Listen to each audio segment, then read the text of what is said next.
ibang kulay na dessert para napakasarap ang ating lutuin. Kulay greenin, ulanin, halo-haluin sa yeluhin, ilagay sa plato ito, tapos hiwa-hiwain, ilagay ulit sa tubigin, pakuluin, may tinapayin. Oh, ayan naman ang bling-bling niya. Tapos yung tinapay, lagyan sa hulmahan, bilugin, tapos ilaglag sa tubigin, tapos pagkatapos patuyuin, tapos bilugin, tapos putik hinulma pa, hinulma pa, tapos lulusawin lang din pala, tapos haluin, ihalo sa itlogin na may parang ihin na dinurugin, pakuluin, ilagay sa hulmahin, tapos patigasin, haluin ang itlog. Ayan sa itlog naging mangga. Tapos paluin ng chinilasin, hiwain sa gitnain ang manggahin, tanggalin ang butuhin, tapos ikut-ikutin ang nalaglagang naman. Dinasyon.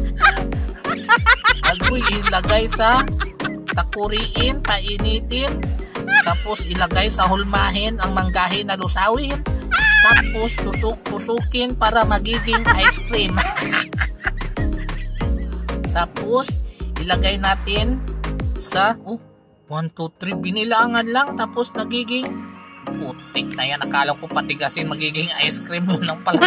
Binilangan ng 1, 2, 3, tapos haluin ng gatasin, ilagay sa bowl, tapos mikikusin, lagyan ng tawas na durugin, tapos ilagay sa mangkukin, lutuin, haluin, gagan ng gatasin, tapos mikus-mikusin, tapos salain, mikus-mikus. Ayan na yung kulay green, kulay violet, kulay pula, pink. Ayun na, hiniwa-hiwa na para may ano na tayong dessert din na masarapin kainin.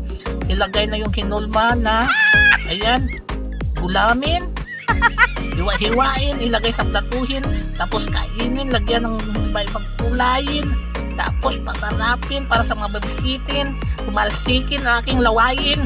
Nagutom na ako dito sa aking pinanuurin. Lagyan ng gatasin, tapos ready to kainin.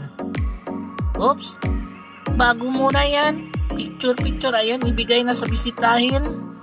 Oops, putang ina, wallet pala at saka cellphone yung kapalit sa isang mangko. Ang lupitin ni Antihin. Ayan, may nakaano pa, yung brain house yata po pag nakabalot eh. Tapos lagyanin ng gatasin yung cheese ba yan? Cheese. Tapos ibalutin. Ano naman kaya ang kapalit nito? Kanina cellphone tsaka wallet. Ulatin natin si Antihin. Anong... tapusin na! Ang galing! Ang galing!